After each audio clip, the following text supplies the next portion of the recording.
On a commencé à New York.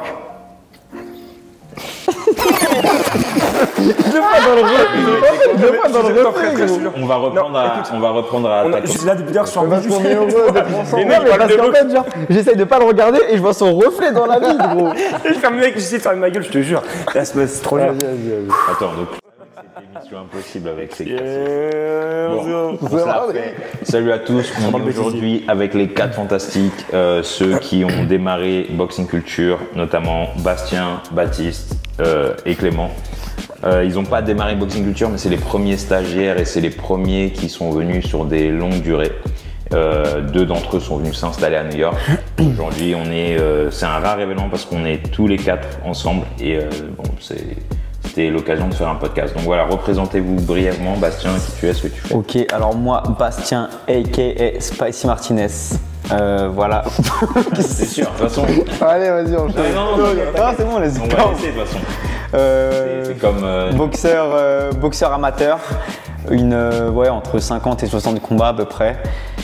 Voilà, je suis venu en stage avec Boxing Culture 6 semaines du 10 janvier 2022 au 21 février 2022. Et en fait, je suis venu 6 semaines dans le but de venir m'installer ensuite. Donc, j'avais besoin de venir sur un long format pour voir si ça me convient de vivre seul à l'étranger. Parce que je ne parlais pas un mot d'anglais alors que maintenant je suis bilingue, tu vois. Ah, excusez-moi. Mais voilà, exactement, fluent, tu vois, et voilà, et du coup, j'ai fait ma petite vie ici à New York, j'ai développé mes réseaux, j'ai développé ma carrière, j'ai développé la Spice, clairement. Et voilà, maintenant là, je rentre en France et je passe pro, donc fini l'amateur. Prochain combat en France, je vous attends les filles. Baptiste? Bah écoute, moi c'est Baptiste Cheval, pareil j'ai une 60aine de combats à peu près à mon actif, combattant amateur, mais là je passe professionnel. Je suis venu pour la première fois en septembre 2023, j'avais vu des vidéos sur YouTube je crois, c'était par là que ça avait commencé. J'avais apprécié, je m'étais dit allez pourquoi pas tenter l'aventure américaine. Et après, je me suis installé ici, après m'être fait repérer par le New York Athletic Club. Voilà, c'était une longue aventure et ça a démarré le début d'une longue et belle carrière, je l'espère. Voilà, pour faire court, pour résumer simplement. Okay. Golden Glove, etc. Ouais, ça on y reviendra, de toute façon, on parlera de ce qu'ils ont fait et tout. Ok, moi c'est Clément Bossuet, boxeur amateur. Alors j'ai un parcours un petit peu différent que mes compères parce que moi je suis venu là, j'avais que 3 combats amateurs. Je venais de commencer un peu la boxe, donc je suis venu en 2023, été 2023. Je suis venu 1 mois et demi parce que j'avais besoin de plus d'encadrement, j'adorais ce sport et comme en France c'est fermé, tout ça, j'avais envie de continuer de m'entraîner, etc. et être bien encadré. Donc je suis venu ici pour ça, j'ai adoré. Et ensuite j'ai continué mes saisons, etc. Et je suis revenu après chaque été, 3 mois. Donc c'était de mieux en mieux parce qu'en plus la première fois que je suis venu il n'y avait pas l'appartement des boxeurs. Ouais. La deuxième fois que je suis venu on était ensemble dans l'appartement et tout, c'était ouf. Boxing Culture ça m'a fait grandir sur vraiment tous les points. Je suis devenu un peu un adulte ici je pense. Enfin en tout cas j'ai commencé à prendre mes responsabilités ici. Ça m'a beaucoup aidé et non, mais continue. Non, voilà. Et vraiment, le fait d'avoir Fred, les conseils de Fred, j'ai pu me débloquer sur beaucoup de choses. Et là, c'est la 3e année que je viens ici et je continue de progresser sur tous les aspects, que ce soit boxe, réseaux sociaux et même vision de carrière, tout ça. Donc, c'est très très bon. C'est une question générale que je vais poser à vous 3 en termes de réseau, parce que là vous allez rentrer en France vous 2 là. Baptiste potentiellement, là pour on ne sait pas encore. Est-ce que vous pensez que le fait d'être en France ça va être aussi facile de communiquer sur les réseaux? Toi Clément qui as cette expérience, déjà tu vas répondre en premier, parce que toi tu as fait justement les contenus ici et après tu rentres en France et tu le fais. Ouais. C'est quoi la différence? Est-ce que tes contenus ici bossent plus que ceux de la France? Explique-nous. C'est sûr qu'être à New York et faire du contenu ici, il y a une plus-value automatiquement, on dit New York. Après, la boxe, c'est répétitif, c'est toujours la même chose, que ce soit à New York ou en France. Tu vas dans une salle, tu t'entraînes, tu vas faire un combat, tu t'entraînes, tu fais ta diète et tu t'entraînes, c'est toujours pareil. Donc on avait ce débat-là tout à l'heure, on se disait que c'est dur en fait de sortir du lot, de faire des contenus, de se différencier des autres parce qu'on fait tous la même chose. Après, moi j'ai de la chance parce que je trouve que dans mon environnement où je suis à Bordeaux et tout, les gens qui me connaissent, le petit milieu de la boxe, franchement, il doit sûrement avoir des gens qui me jugent et qui me vannent et tout, mais franchement. Il y aura de l'édit, les gars. Il y aura de l'édit. Vas-y. Franchement, c'est assez positif. Tous les gens qu'il y a autour de moi et même de loin qui m'envoient des messages et tout, c'est que de la positivité. Donc voilà, je vais essayer de trouver des concepts pour que ça sorte un petit peu de la routine. Mais franchement, c'est faisable. Et franchement, il y a beaucoup de boxeurs en France. Il y a vraiment de quoi faire du contenu. Bastien, Oui. comment tu appréhendes? C'est vraiment des enfants. C'est comme disait Clément tout à l'heure, où on en parlait il y a moins d'une heure sur le rooftop, comment on allait pouvoir un peu se réinventer en France, tu vois, parce que là en fait on a quand même une plus-value, c'est qu'on est à New York, ça intéresse les gens parce qu'ils connaissent pas en fait comment c'est la boxe à New York. Maintenant, comment on va faire en France pour qu'il y ait autant d'engouement pour nos vidéos, que ce soit en réel ou sur YouTube. Et en fait, on peut penser à des concepts ou pas du tout?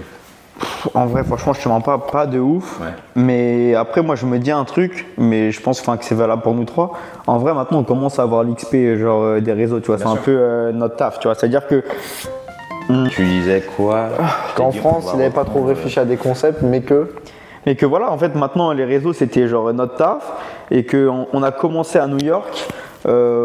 En n'y connaissant absolument rien. Ouais. On s'est quand même pas mal débrouillé, je pense, vu là où on en est aujourd'hui. Donc, écoute, là, on rentre en France, sur notre territoire. Donc, évidemment, ce ne sera pas comme ici, mais c'est à nous de s'adapter et je pense que ça va bien le faire. Tu vois, il y aura forcément des trucs qu'on va louper au début, mais comme ici à New York. Et en fait, avec le temps, avec l'expérience, on va comprendre comment ça se passe ici, maintenant en France en termes de vidéos et tout. Et je pense qu'on peut faire un bon bail. Tu vois, genre, je vois à mon échelle, en tout cas, je commence à avoir plusieurs demandes là, tu sais, de mecs qui veulent faire des vidéos avec moi sur YouTube et tout. Genre des filles. Ouais, okay. Quand je rentre à Paris et tout. Et donc ça, je pense que aussi ça va m'aider un peu. Genre, je vais beaucoup m'inspirer, mine de rien. Tu vois, genre voir, tu sais, je vais aller en mode espion un peu, tu vois, genre en fait, ça, voir comment ça se passe, qu'est-ce qui marche et qu'est-ce qu'ils font. Et pas faire la même chose, mais m'en inspirer. Parce qu'en vrai, il faut toujours s'inspirer, tu vois. C'est ce que je veux dire. Je pense que le fait d'être en France, en fait, quelque part, ici, il y a une certaine distance avec les gens qui nous regardent. Alors qu'en France, on sera carrément près d'eux et même peut-être avec eux. On va pouvoir faire plus de feats, bouger plus facilement. À ce niveau-là, ça va être beaucoup plus. Je pense que vous allez prendre une autre dimension. Mais tu vois, c'est marrant, je sais plus, tu avais commencé ton speech là par une phrase. Et en fait, il y a un truc qui m'est venu en tête, c'est parce que maintenant, tu as dit, maintenant, on est aussi des professionnels dans ce domaine. Bah ouais, de ouf. Et en fait, ça semble presque comme un YouTuber. Alors que tu es boxeur. Qu'est-ce que tu as à dire aux boxeurs et aux entraîneurs un peu old school, avec cette mentalité old school fermée, qui vont te dire « Ah, mais lui, c'est pas un boxeur, maintenant, c'est devenu un influenceur ». Ouais, je pense que genre il faut dépoussiérer le livre un peu. C'est-à-dire que pendant un moment, ça marchait, le truc d'avant. Sauf que, écoute, le monde, il évolue, en fait. Aujourd'hui, on a les réseaux, c'est un outil de fou, que ce soit dans… En fait, aujourd'hui, tu regardes n'importe quel truc, genre même le grec de la gare de ta ville, gros, il a un ça, tu vois. Ouais. Donc c'est-à-dire qu'en fait, il faut s'inspirer de ça et peut-être qu'à l'ancienne, c'était pas du tout comme ça et je suis d'accord parce que c'était pas aussi développé les réseaux, mais maintenant, c'est par là que ça marche. En fait, genre, tu sais, tu vois de moins en moins d'affiches publicitaires dans la rue ou quoi, parce qu'en fait, tout se fait sur les réseaux. Tout le monde est sur son tel toute la journée. Donc comment les gens ils vont savoir que tu combats, tu vois? Fax. Toi, Baptiste, t'es l'exemple parfait justement du mec qui est arrivé, comme je le répète souvent, à 1800 followers à New York. Aujourd'hui, t'es à combien? 60 000 bientôt là sur Instagram. C'est quand même assez ouf. Qu'est-ce que t'as à dire justement aux boxeurs qui sont dans ce truc-là? Ouais, moi, les réseaux, c'est pas mon truc. En fait, moi, je suis passé par là aussi. Je me disais la même chose. Je suis pas un mec des réseaux, machin, je suis pas un influenceur. Sauf que c'est parce que j'étais nul dedans. En fait, j'étais nul dans les réseaux sociaux, sur ma communication, etc. Dès lors que tu commences à te forcer à le faire, parce qu'au bout d'un moment, tu n'as plus le choix. Tu vois. Tu dis, ok, je suis combattant, ok, je gagne des titres, mais ça change quoi? Il n'y a rien qui change, tu vois. Ça change strictement rien à ma vie. Donc au bout d'un moment, je me suis dit, allez hop, va falloir faire du contenu. C'est triste à dire, mais c'est comme ça. Et au final, je kiffe le faire. Et c'est juste une fois ou deux, voilà, au début, il faut commencer à se lancer, ça marche pas, c'est pas grave. T'as peut-être 2-3 trous du cul qui vont se foutre de ta gueule au début, tu vois, faut dire la vérité. Et puis même, c'est des traces de fou en fait qui vont rester. Genre. Exactement. Et moi, je pars de ce principe-là, toujours. C'est-à-dire que quand je fais une vidéo, par exemple, sur YouTube, je me dis, c'est un héritage pour mes enfants, pour. Et même pour toi-même, gros. Parce que, genre, moi, ça m'arrive de regarder des anciennes vidéos YouTube, de voir comment je pensais à ce moment-là et de voir l'évolution, tu vois. Puis, comme on va être tous punchés à la fin de notre carrière, on va pouvoir se rappeler. Ouais, on se rappellera même plus qu'on a boxé, gros. Même moi, hier, je parlais bien. Ouais, j'ai fait de la boxe. J'ai regardé des vidéos, je disais, putain, j'ai fait ça, tu vois, Chabal, l'interview qu'il fait, il dit s'il a plus un souvenir des matchs de rugby. Tu vois, s'il avait fait des vidéos YouTube. Non, mais tu vois, lui, quand il va regarder ses matchs, il fait putain, ouais, j'avais fait ça et tout, c'est lourd. Bon, j'espère de pas en arriver là, mais c'est cool, tu vois. On va parler des. Justement, tu vois, parce qu'on est en plein dedans, par réseau, tout ça. Moi, je répète, là, récemment, j'ai parlé de ce truc où il y a 3 façons aujourd'hui de percer dans la boxe. Vous êtes dans le 3e cadran, mais je vais redire les cadrans et tout pour situer les gens. La première façon de percer dans la boxe, c'est ce que vous avez toujours entendu. C'est une des plus difficiles, c'est le blueprint du boxeur. Tu commences amateur. Tu fais championnats régionaux, nationaux, etc. Tu te fais sélectionner éventuellement en équipe nationale, donc équipe de France. Tu fais les sélections olympiques, tu gagnes ça. Enfin, en gros, t'es Mike Tyson, tu casses la gueule à tout le monde et tu perces. Tu vois. Tu fais médaille d'or et t'as pas de souci de ta communication. Ton talent parle pour toi, les promoteurs t'approchent, sponsors t'approchent et tout. Ça, c'est le cadre numéro 1. Classique, mais et encore. Il faut un petit Instagram. Oui, quand même. C'était comment il s'appelait là, le gars de Punch Time. Merde, j'ai oublié son prénom. Tony qui nous l'expliquait. Aujourd'hui, on a des Français qui sont médaillés aux Jeux Olympiques. C'est ouf. Hein. Vous êtes plus connus que les médaillés aujourd'hui. C'est une dingue.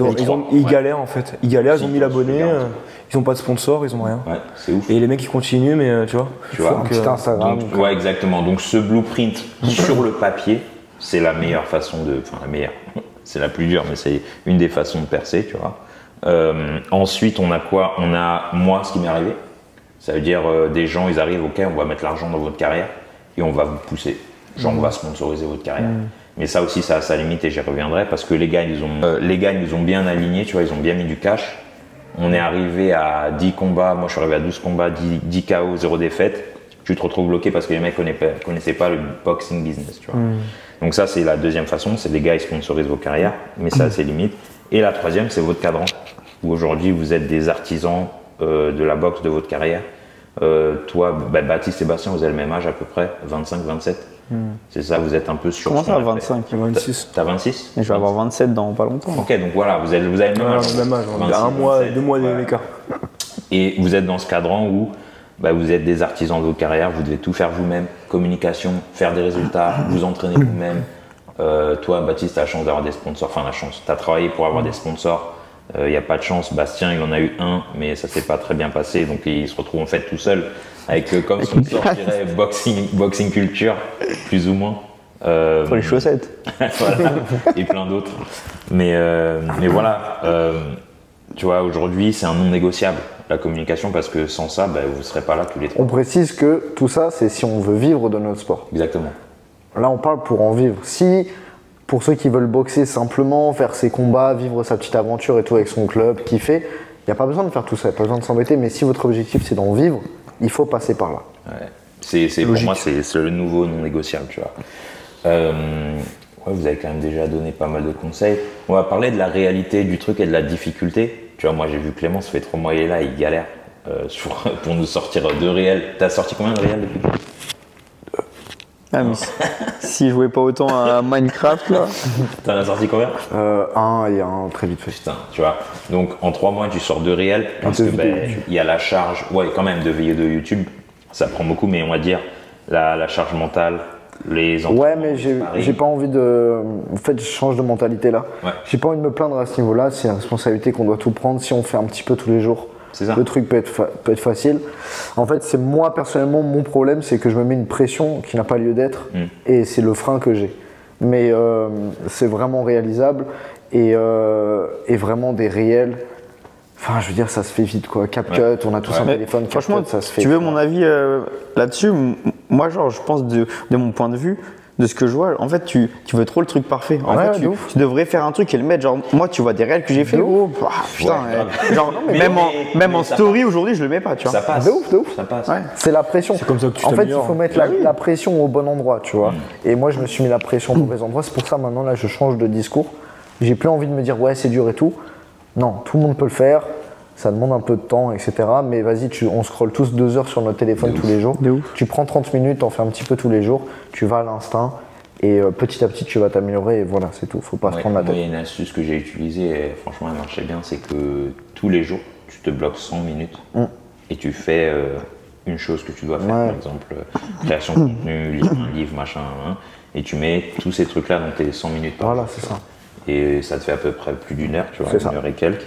Et tu as le temps en fait. Et en plus, moins t'en fais, plus t'as de l'accumulation de contenu et tu dis, ouais, j'ai trop de trucs à faire. Plus tu te mets la pression, c'est un cercle vicieux. C'était dans ça, j'étais, tu vois, à la fin du mois d'août, j'étais dans un cercle vicieux horrible. Et c'est toujours pareil, tu peux en sortir, tu vois. J'ai réussi, là, ça y est, j'en suis sorti. Et voilà, tout simplement. Ouais, Baptiste aussi, je vois, franchement, tu vois, je suis un peu sur vos calls, je vois ce que vous faites et tout. Ta vidéo YouTube, elle a traîné. Après, c'est vrai qu'il s'est passé pas mal de choses dans ta vie. C'est quoi qui t'a. Comment ça se fait que tu as été sur le réseau récemment? Bah, écoute, déjà, quand ça a percé, quand j'ai percé, entre guillemets, c'est un moment où j'étais beaucoup actif. Boum, boum, tout explosé. Après, bon, tu vois, je voyais que j'étais à 50 000, 55 000.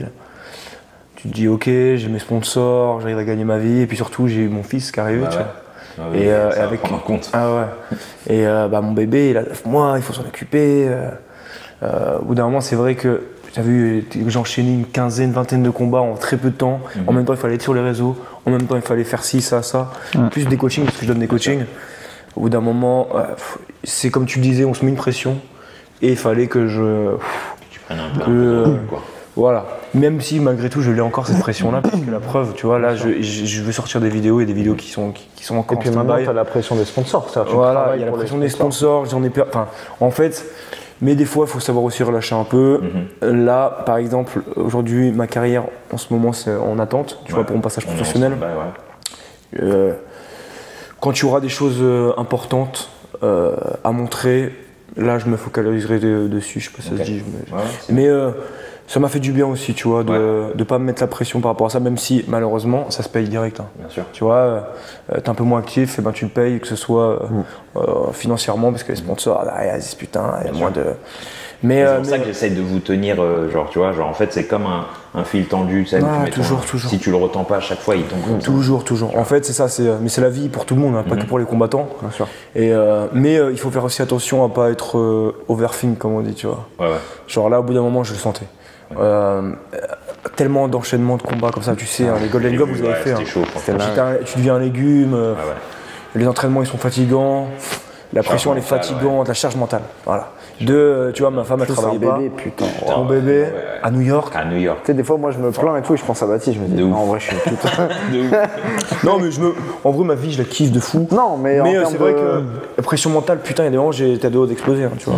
Puis pour ceux qui regardent et qui sont jeunes, qui habitent chez papa et maman, franchement, faites-le, quoi. C'est maintenant, les gars. Et en vrai, on a de l'énergie, tu vois. C'est ça. C'est ce que je me dis, des fois, je sais clairement que là, dans 10 ans, je pourrais pas le faire, tu vois. Ça, je le fais parce que j'ai l'énergie aujourd'hui. Et à des moments, je me dis, putain, mais c'est hardcore. Votre vingtaine, elle est faite pour construire votre futur. Mais c'est largement faisable, même, j'ai encore du temps. C'est l'organisation, en fait. Voilà. C'est juste la rigueur. C'est que de l'organisation. Et ça se prend, ça vient au fur et à mesure. Et même, des fois, je scroll pendant 2 heures, comme tu l'as dit, sur mes réseaux. Et je me plains parce que je suis overthink, machin, alors que je passe 2 heures sur mes réseaux sociaux. En fait, tout le monde peut le faire. Toi, Bastien, ça a été quoi t'as été assez actif cette année, je trouve. Et là, on voyait plein de réels. T'as bien bossé sur Insta. Sur Insta, t'as bien bossé. T'es monté à 5000 là récemment, j'ai vu. Aujourd'hui. Bravo. C'est lourd pour un mec qui est arrivé, il a même pas Facebook. C'est assez incroyable en 2 ans. Pour un introverti d'Île-de-France. Ouais, de ouf. Non seulement en fait, il y a toute une transformation dont on peut même parler. T'es arrivé en introverti, pas de réseau, pas de vidéo, c'est pas ton truc et tout. Aujourd'hui, ceux qui te suivent, ils ont pu voir la transformation. Moi, je l'ai vu. Tu vois, je peux faire un peu l'ancien, dire je suis fier de toi, gamin et tout. Parce que, en vrai, t'es mon premier cobaye, si je peux dire. Tu vois, c'est. Non, il peut dire que je suis ton frère. Ouais, t'es devenu un frère. Mais t'es aussi le premier cobaye boxing culture, tu vois, dans la réalité. C'est toi qui as été le premier boxeur qu'on a aidé à venir s'installer ici.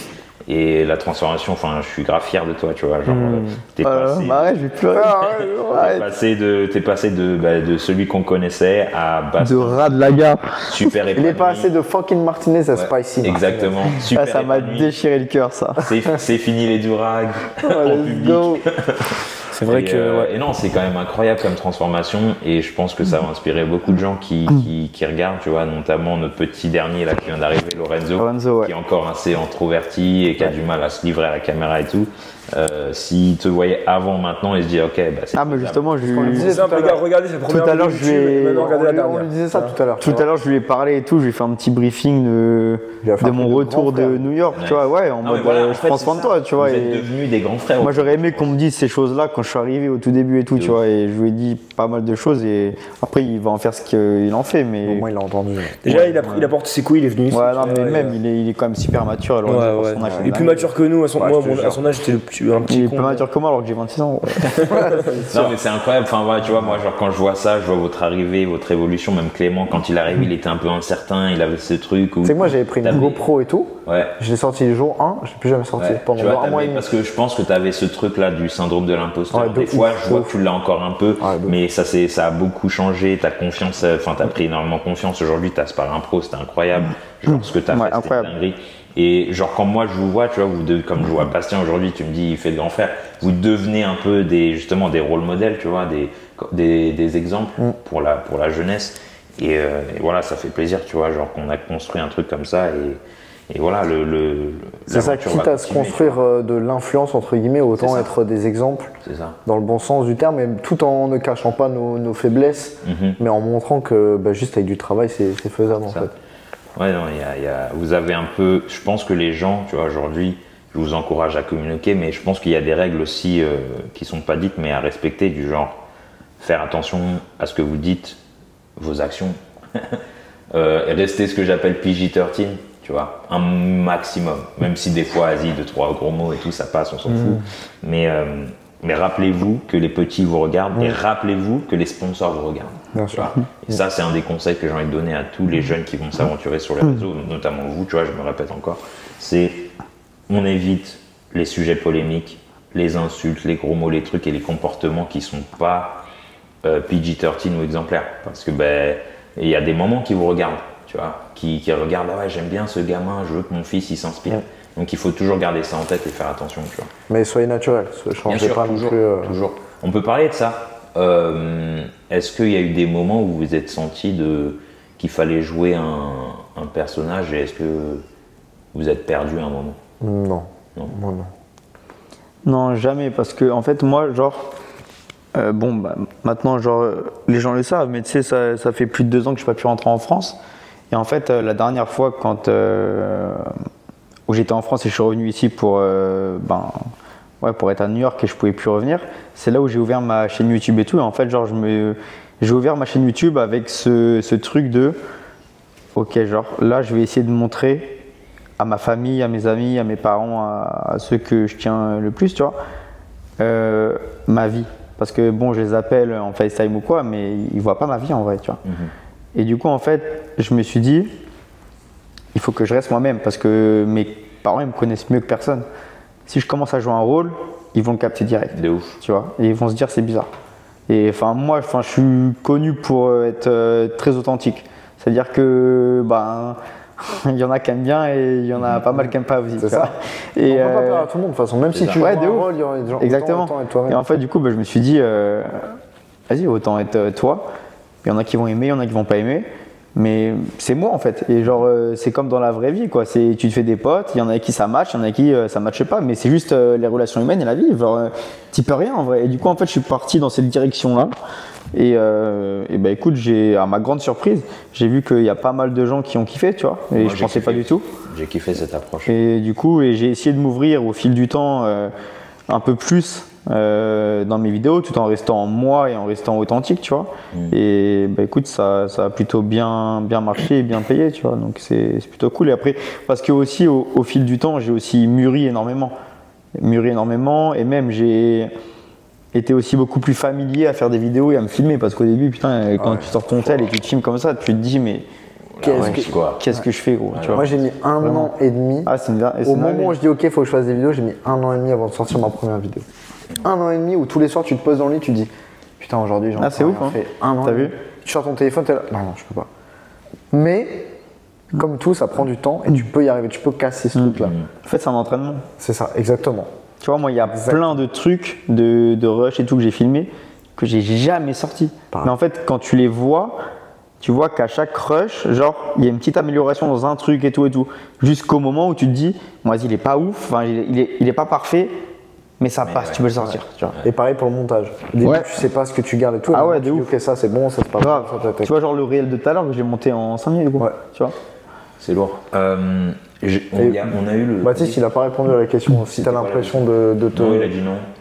De te changer. Non, bah écoute, moi de mon côté, en fait, comme je disais tout à l'heure, je parle du principe où je veux, à chaque fois que je fais une vidéo sur YouTube, je le fais pour marquer les esprits premièrement, mais aussi surtout pour mes enfants. Ah, bien sûr. Je me dis, je veux que mes enfants, ils regardent la vidéo. Et ils te reconnaissent en fait. Voilà, ils comprennent qui est leur père. Tu vois. Ils savent qui est leur père. Aussi. Moi, en fait, le truc de Bastien et ça, franchement, c'est lourd. C'est vraiment dans cet esprit-là, parce que je me dis, je veux marquer quand même, outre l'aspect spectaculaire, de montrer des trucs, faire le buzz, etc. Je veux vraiment que quand ils vont avoir 18 ans, ou peut-être même avant, qu'ils regardent leur papa et que ça les inspire, tu vois. Ah oui, donc je veux montrer, évidemment, je veux montrer la meilleure version de moi-même. Donc je suis pas, personne ne peut dire que devant la caméra, il est 100% lui-même. C'est impossible, parce que forcément, tu sais pas, c'est un objet dans ton. Pour autant, t'es quand même toi-même et t'es authentique. Et en fait, genre, je pense que ce rapport, il est important parce que quand tu regardes bien, les gens avec qui tu es le plus authentique et le plus toi-même, c'est ta famille en vrai. Donc c'est-à-dire que si tu as cette mentale déjà quand tu commences, bah, c'est bon signe, enfin, c'est une bonne direction. Moi, c'est plus le rapport avec. En fait, je me vois gamin à 13-14 ans, quand je regardais des gens qui m'inspiraient, tu vois. Je pense à 50 là qui me vient. En fait, j'ai envie que. Je sais qu'il y a des petits qui me regardent et j'ai envie de les inspirer, entre guillemets, au même titre que j'ai été inspiré. Tu vois ce que je veux dire? Donc voilà. Ouais, quand je dis enfant aussi, je parle pas forcément de mes enfants de sang, mais je parle aussi un modèle, de petite génération. Ouais, tu vois, les jeunes et tout, il est là, moi tu sais que t'es petit, tu sais pas ce que tu veux faire dans la vie et tout, et tout le monde consomme du contenu, au moins genre avec le mien, une fois qu'il l'est consommé, ils disent ok, tu sais, ça lui rajoute un plus dans sa vie et pas un moins, tu vois.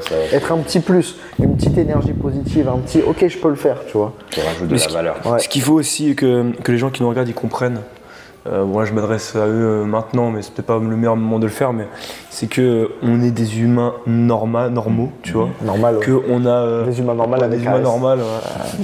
On a fait, enfin je veux dire, on n'est pas des surhumains en fait, et que n'importe quel gamin, il peut, s'il se sort les doigts des fesses, comme on dit, tu vois, et qu'il décide qu'il a envie de vivre ses rêves, il peut le faire. Parce que moi, j'étais loin d'être parfait aujourd'hui dans mes vidéos. C'est vrai qu'on peut voir quelqu'un de discipliné, on peut voir quelqu'un de carré, on peut voir quelqu'un qui va jusqu'au bout de ses rêves et qui se donne les moyens. J'ai pas toujours été comme ça. J'ai été un petit gamin qui faisait le con, comme tout le monde, etc. Et que c'est faisable, c'est accessible à tout le monde si vraiment on se donne les moyens. Petit message, voilà, pour le dire. Et c'est la réalité, c'est pas un petit truc bateau que je veux dire là, de motivation à 2 balles. C'est purement et simplement la réalité. Je suis venu ici, j'avais 24 ans, donc pour certains ça peut être tard. Et pourtant, regardez tout ce que j'ai réussi à accomplir, ce que Bastien peut accomplir, ce que Clément a pu accomplir. Et même Fred, Fred il est venu assez tardivement ici. Moi je suis arrivé mon premier stage à 22 et je suis venu m'installer à 22. Voilà, donc en fait il est jamais trop tard. Et au contraire, et puis là on parle de boxe, mais ça peut être dans n'importe quoi. Dans tous les domaines. Parce que la plupart des mecs qui nous regardent, c'est pas des boxeurs. Ouais, c'est ça. Et ils ont leur domaine à eux, mais ce qui revient à chaque fois, et ce qu'on me dit souvent, c'est que c'est vachement inspirant, c'est énormément inspirant. On me l'envoie ce message-là.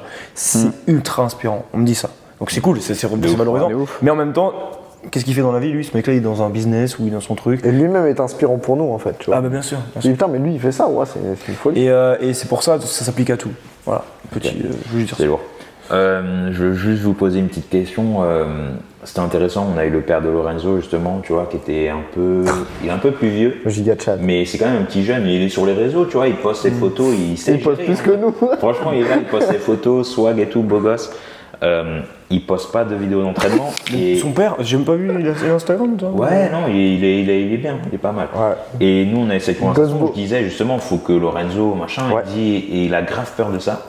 Et il me disait, et il a dit un truc très important, et je pense que il a grave raison, c'est, moi je veux pas que tu arrives à l'entraînement et que la première chose que tu fais c'est oh ben attends je mets mon trépied comme ça et que ça dérange en fait ta concentration et que ça impacte ton entraînement. Et en fait je me suis remis en question, j'ai dit j'avoue, moi je dis au boxeur faire ça, mais il faut pas se perdre non plus. Non mais il faut prioriser. J'ai réfléchi à ça.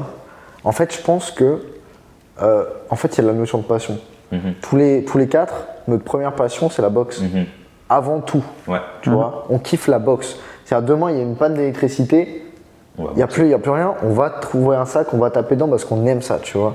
Et en fait il y en a beaucoup peut-être qui se perdent parce que tout le monde est sur les réseaux aujourd'hui et tout le monde veut, en vrai tout le monde veut être youtubeur, tout le monde veut être sur les réseaux parce que c'est un métier qui fait rêver, tu vois.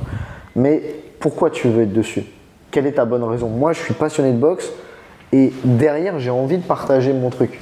C'est pas j'ai envie de me donner l'impression que je suis un boxeur et de partager ça, non. Je suis un boxeur, ah tiens, je vais partager. Ouais, tu penses ça comme outil en fait. Voilà, c'est ça. Mais ma première passion, c'est la boxe. Donc je pense que faut bien que les gens se disent, attends, est-ce que j'aime vraiment ça ou est-ce que je veux me donner l'image de. Ouais. Tu vois. Est-ce que je veux être un boxeur des réseaux. Ouais. Après, moi, tu vois, par exemple, je prends mon exemple, mais c'est du bricolage, tu vois ce que je fais. C'est-à-dire que je me dis, ah tiens, là c'est intéressant. Je prends mon téléphone, parce que je fais tout avec mon téléphone. Ah tiens, faut que je le filme.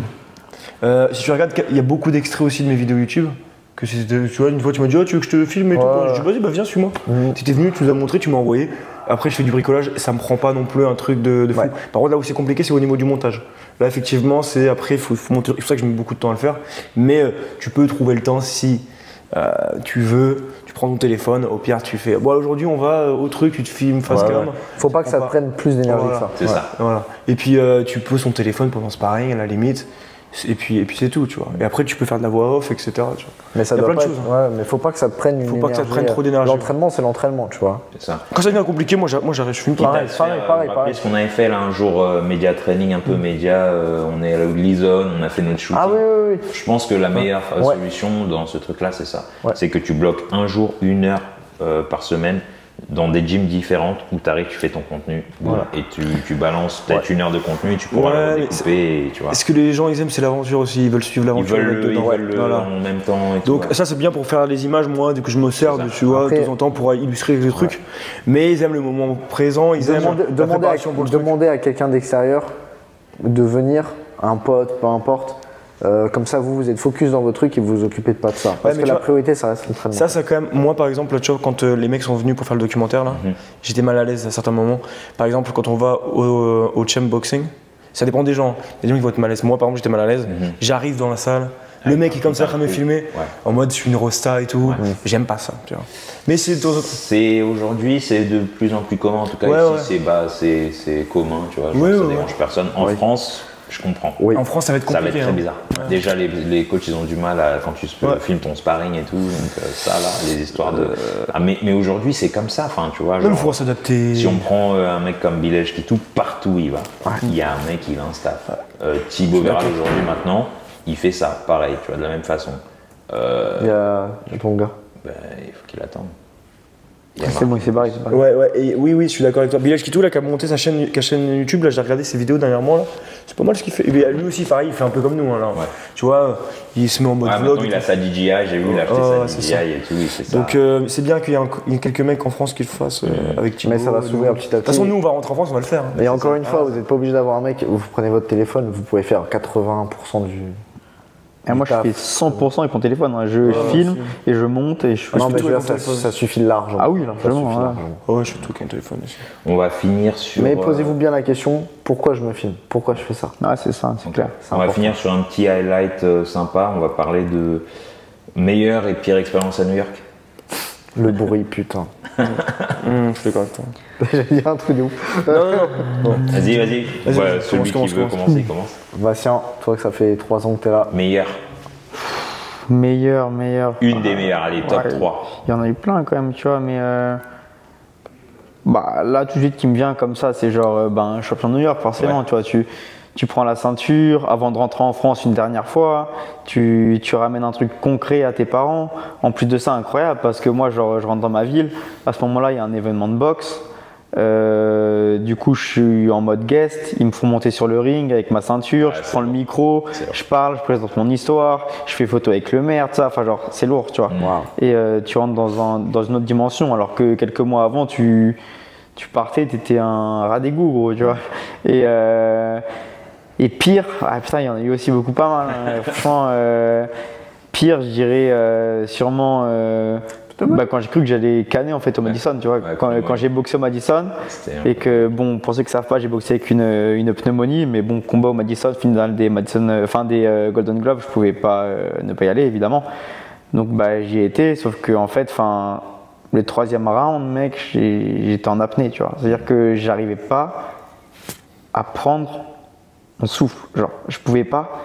Tu sais, en fait, c'est quand tu respires au maximum, tu faisais comme ça, tu vois. Et genre, quand tu boxes et tu respires comme ça, c'est impossible. Et pourtant, 3e round, je le gagne en plus.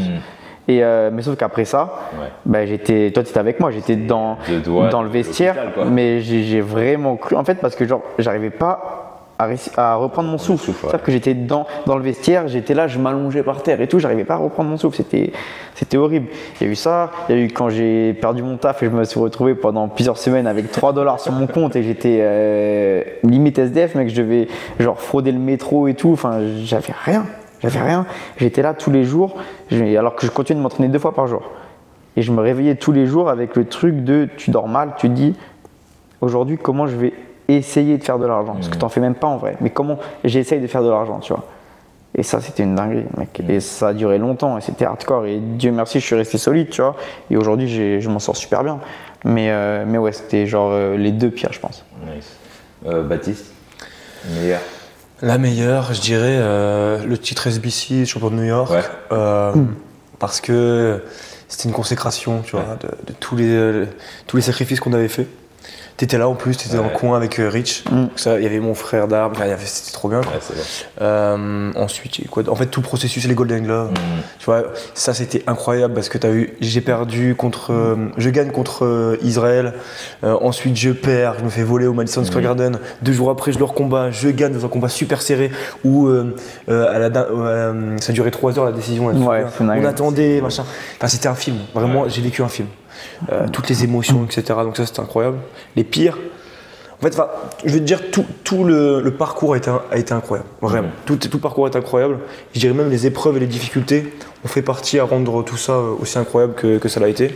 Et vraiment, par contre, il y a des trucs horribles, hein, c'est-à-dire quand mon fils est tombé malade, que les assurances bancales là, de l'école dans laquelle j'étais, j'avais des assurances qui étaient pourries. J'ai reçu des factures à $4 000, $5 000 parce qu'on a passé une nuit à l'hôpital. Les moments difficiles, ça a été la grossesse de ma femme, à des moments où c'était pas évident, on était tous les deux, on a failli se retrouver à la rue parce que l'appartement, on devait quitter l'appartement, on n'avait pas d'autre logement et à New York c'est compliqué. Donc tu t'es séparé de ta femme pour son accouchement, oui, pendant ça toi c'était tu boxais et tout. On s'est séparés pendant 3 mois et demi, 4 mois, tu vois, alors qu'elle était enceinte. On va séparer. Elle est partie en France. C'est ça. Mais vous étiez toujours ensemble. C'est ça, donc la séparation avec ma femme et ma famille, ça a été très compliqué, surtout avec ma femme qui était enceinte. Je suis rentré, elle a couché 2 jours après, tu vois. Ça, c'était très dur. Et le moment qui a vraiment été compliqué, ça a été quand c'était le tournoi des USA Boxing Metro. Je devais combattre. La finale a été repoussée de 2 semaines, je sais pas si tu te souviens. Et moi, ma femme m'attendait, ça me faisait de la peine. Elle avait un petit calendrier où elle mettait des croix, tu vois, où tous les jours elle comptait les jours où je rentrais, tu vois. Et j'ai dû l'appeler, je lui expliquer, elle était en pleurs, tu vois. Et elle m'a dit, mais c'est une vaillante, hein, elle m'a dit, tout ce que t'as fait en finale, tu sais quoi, reste, et puis si je dois accoucher, j'accoucherai, c'est pas grave. Et finalement, je gagne le combat, je monte dans l'avion, le soir même, je sors du ring, le soir même, je suis dans l'avion. Si je dis pas de conneries, c'était ça. Hein. Ou le lendemain. Le lendemain. Ouais, le lendemain. Ouais, j'ai quand même eu le temps de rentrer, tu vois. Et j'ai pris l'avion, et puis 2 jours après, elle a accouché. Il est venu te dire bonjour. Voilà. Donc ça a été. Mais c'est à l'instar de voir un parcours comme Bastien aussi, que je l'ai vu, moi j'étais avec lui, je l'ai vu perdre son taf, je l'ai vu plus avoir €1 sur son compte, je l'ai vu se faire voler son scooter. On l'a oublié. En une semaine, je l'ai vu s'embrouiller avec les mecs qui étaient des petits cons qui l'insultaient sur les réseaux. On vit en fait, ce qui est bien dans cette aventure, c'est que on est passé par toutes les étapes possibles. Des super hauts, des super bas, des moments compliqués. Mais quoi qu'il arrive, c'est qu'au final, t'en ressortiras grandi. Ouais, on est resté debout, tu vois. Exactement. Aujourd'hui, t'as Et vu la tête haute. Ouais, on part la tête haute et c'était une aventure exceptionnelle. Et c'est loin d'être fini, c'est que le début, et ça nous a fait grandir. On a rencontré des gens exceptionnels, on a fondé des liens, en fait, ça a été un processus qui a été vital pour nous, pour notre développement. Et franchement, pour rien au monde, je le regrette. Aujourd'hui, ça nous permet d'être tous réunis, on vient d'endroits différents, on est des frères, tu vois, vous êtes une famille, on est une famille maintenant. On a vécu des choses. On a vécu des choses très difficiles, mais qui. Et c'est comme ça de toute façon qu'un homme se forge, hein, c'est dans la douleur. Cool. Et toi, Clément, dans tes petits allers-retours? Ouais. Bah moi, honnêtement, la plus belle chose que j'ai vécue à New York, c'est la rencontre qu'on a eue. En vrai de vrai, c'est les rencontres, tu vois. Et comme je disais, on a forgé des liens vraiment forts. Et le combat que j'ai fait l'année dernière et tout, vous étiez là, vous m'avez soutenu, vous m'avez donné la force. Je crois que tu étais à l'appartement, non? À ce moment-là, je sais plus. Mais enfin, c'était vraiment incroyable. Et genre quand je suis monté sur le ring, j'avais aucune peur parce que genre vous étiez là et tout, et c'était vraiment fou. J'ai gagné mon tout petit respect ici à New York, à mon échelle, encore une fois, hein, je suis loin de vous les gars, mais voilà, un petit peu de respect, on me connaît un petit peu, au moins un Cops and Kid, tu vois. T'as porté tes couilles à chaque fois. Franchement, t'as porté tes couilles. Ils savent qui tu es maintenant. Et surtout que tu spares comme un putain de chien à la dalle. T'es toujours là, et les mecs maintenant ils se disent oh putain non pas lui, tu vois. Ouais. De ouf. Voilà. Et non mais voilà, c'est vraiment les rencontres ici. C'est vraiment la chose la plus positive, et je sais que dans le futur on restera liés, en tout cas je l'espère.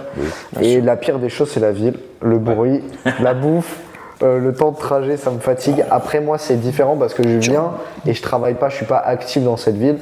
C'est vrai que peut-être que si j'avais un travail, que j'étais actif, tu vois, peut-être que j'aurais un sentiment différent. C'est encore pire. Mais ouais, je sais pas. Parce que rester à la maison, tu vois, tu tournes beaucoup en rond aussi. De ouf. Donc, mais voilà, c'est vraiment, c'est tout ça. Mis à part le fait que cette ville me fatigue un peu, tout le reste c'est positif, quoi. Ok, là c'est lourd. Et toi Fred? Waouh. Allez, on repose dans le passé là. Meilleur. En fait, moi, t'as vu, ça fait 13 ans que je suis là. Donc il s'en est passé des choses, tu vois, mais genre récentes. Allez, du haut de ma tête comme ça, moi. Mais après, ça n'a rien à voir avec la boxe, tu vois. On voulait qu'on parle de boxe? Non, tout ce que t'as dit. Tout. Est-ce que tu viens à l'esprit? Tu nous as demandé New York, le truc. Moi j'ai dit le truc de perdre mon taf, c'est pas par rapport à la boxe. Ouais, j'avoue. Moi, un jour, je réserve un truc, j'ai un pote qui travaille, il vend des billets pour tu sais, les concerts, les fights et tout. Et je lui dis, ouais, j'ai besoin d'un truc pour aller voir un comédien et tout. Je dis, donne-moi un truc, j'ai 100 balles de budget. Vas-y, 100 balles par tête max et tout. Il dit ouais, t'inquiète et tout, je te mets bien. Le mec il m'envoie des tickets. J'arrive, c'était pour Dave Chappelle, pour ceux qui connaissent, tu vois, un des plus grands comédiens de New York. Et j'arrive là-bas et tout. Déjà, il me donne des tickets. Ça c'est la scène, je suis là. Et ça c'est la scène. C'est dinguerie, il m'a pas demandé d'argent. Ok, c'est lourd. On voit le spectacle, donc tu peux pas avoir ton téléphone parce que privacy et tout. Bref, ils prennent ton phone. On passe 1h30 de ouf. Et avant de partir, ma femme elle me disait ouais, demain je taffe et tout. Je dis, ah, t'inquiète, on en a pour 1h30, après on se barre et tout, c'est fini. Le mec il fait son truc, il kill. Il y a des mecs de ouf à l'entrée, je crois, il y a même Chris Rock et tout qui était là, c'était dingue. Bref, le spectacle est fini et le mec il dit, alright, là c'est mon putain de birthday. Donc ça commence, tu vois, genre c'est la soirée que ne fait que commencer. Ludacris qui débourre, qui déballe. Bordel et tous les gens crient, ils pètent un câble et tout, waouh, comment ça et tout. Et genre après, il y avait, pour ceux qui connaissent, il y avait The Roots, c'est un groupe classique de ouf. Lil Baby. Lui il a fait genre. Da Baby. Lui il a fait genre, il a fait. Da Baby c'est un youtubeur. C'est sûr il connaît. Da Baby c'est ma famille. Ouloulou. Bref, soirée de ouf, tu vois, ça rentre dans mon top 3. Mais après, vas-y, pour le concept box, j'avoue que pour moi, c'était mes premiers Golden Glove au Barclays Center. C'était une dinguerie parce que, bah, tu sais, pour ceux qui connaissent, qui boxent de Paname, on boxe au Jaffy ou Pouchet. Vainqueur, quoi, rouge. Ouais. Ça, c'est vide, il y a 3 pèlerins, tes amis et tout qui sont venus te voir. J'arrive ici à New York après septembre, octobre, novembre, tu vois, après 4-5 mois, je boxe dans une arène de ouf. Barclays Center. Je suis là, C'est ouais, ouf. les lumières, Hall of Fame, t'as des posters de Michael Jordan sur les Ton murs et image tout. au Gleason et tout. C'était Ouais. une dinguerie. Donc ouais, ça c'était ma meilleure souvenir. Et le pire, il s'est passé tellement de trucs, gros. Je pense que le Covid ça a été le pire parce que moi, comme j'explique beaucoup dans les interviews, ma carrière elle était. C'est un peu grâce à ça que Boxing Culture est né. C'est vrai, donc c'est T'as su un mal pour rebondir, un c'est bien. incroyable. Ouais. Mais sur le papier, genre, t'as su c'était la rebondir. pire période de ma vie parce que je perds tout en fait. Bien sûr. T'arrives, tu passes tout ton temps à construire quelque chose et d'un coup on t'enlève tout. Je perds mon appart, je perds ma carrière de boxeur parce qu'il n'y a rien qui s'annonce, tu vois, genre à ce moment-là. Je perds mon cutman, paix à son âme. Je perds ma team qui se dit on veut rien avoir avec la boxe et ils nous laissent tomber comme des merdes. Je perds mes amis, soi-disant frères qui étaient avec moi, mais que tu vois, les événements qui sont passés, les mecs ils ont fait chacun un truc, ils n'ont pas été solidaires. Alors j'étais toujours là pour eux et tout. Ça c'était vraiment un cauchemar. Mais de ça est né ça. Est né Boxing Culture, ce qu'on a construit aujourd'hui. Pourquoi vous êtes là et ça en vrai c'est Ça prouve que tu as bien rebondi. Tu Ouais, vois. c'est incroyable. super, Cette capacité à rebondir, c'est ouf. je pense que c'est la meilleure chose qui me soit arrivée dans la vie en vrai. Parce qu'aujourd'hui, tu vois, on a construit ce qu'on a construit. C'est pas que du business, tu vois, c'est une aventure humaine. On a construit des relations qui vont durer. Et c'est que le début. Et c'est que le début. L'aventure arrive en France et ça va être très lourd. On va parler pour vous. Hein. Moi, Donc voilà, ouais, il y a une inside joke que vous découvrirez sûrement sur les vidéos de Bastien. Ou qui pas, vont venir. justement. Mais ouais, il y a un gag qui est pas mal. Donc voilà, je pense que c'est un bon mot de la fin. On a des amis qui Merci nous à toi, attendent. Fred. Là, ce soir, c'est Canelo Crawford. Canelo Petit Crawford. prono avant de voir le fight. Canelo par KO à 65%, je pense. Baptiste. Combat insupportable, match nul. trop fort de points. Crawford de points, moi je suis team Crawford. Non, All day. J'aime les ou deux, moi Canelo j'ai pas de victoire au team. point. Ok. Soit Canelo victoire au point, soit match nul, mais ce sera 50-50 Non, si et ça va combat au dégueulasse. point, Combat Bon, je dégueulasse. vais essayer de la poster ce soir comme ça, vous allez voir qui avait raison. Bon ben merci à tous d'avoir regardé les gars, on va regarder le fight. Soyons vous, les gars. Force. Believ.